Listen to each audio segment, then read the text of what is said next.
Good morning guys! Another day, another tutorial. So for today's video nga guys ay tuturuan ko naman kayo kung paano nga tayo gumagawa ng AI prompt gamit ang ChatGPT. So i-download nyo lang yung ChatGPT sa Play Store nyo guys, or kung meron naman na kayo, pwede nyo nang i-open yan.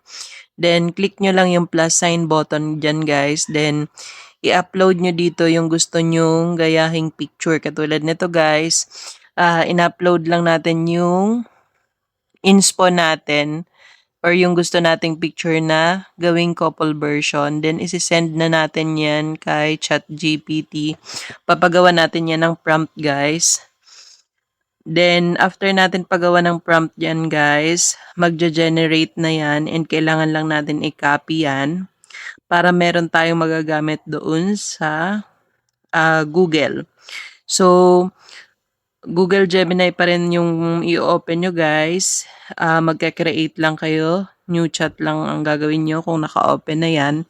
And kapag na-open nyo na yan guys, another upload ng picture naman ninyo ng partner mo. Para naman yun yung gagawin natin.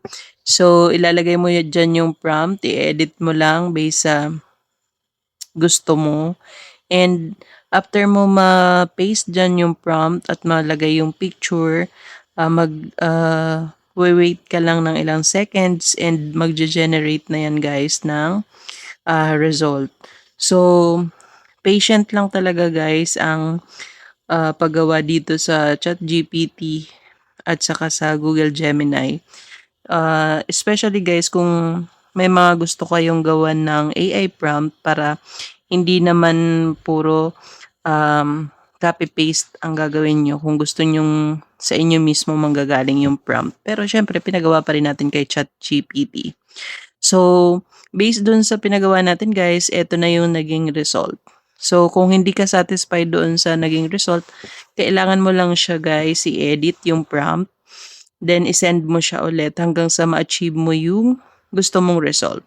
So, yun lang guys. Sana may natutunan kayo. And don't forget to like and share this video guys.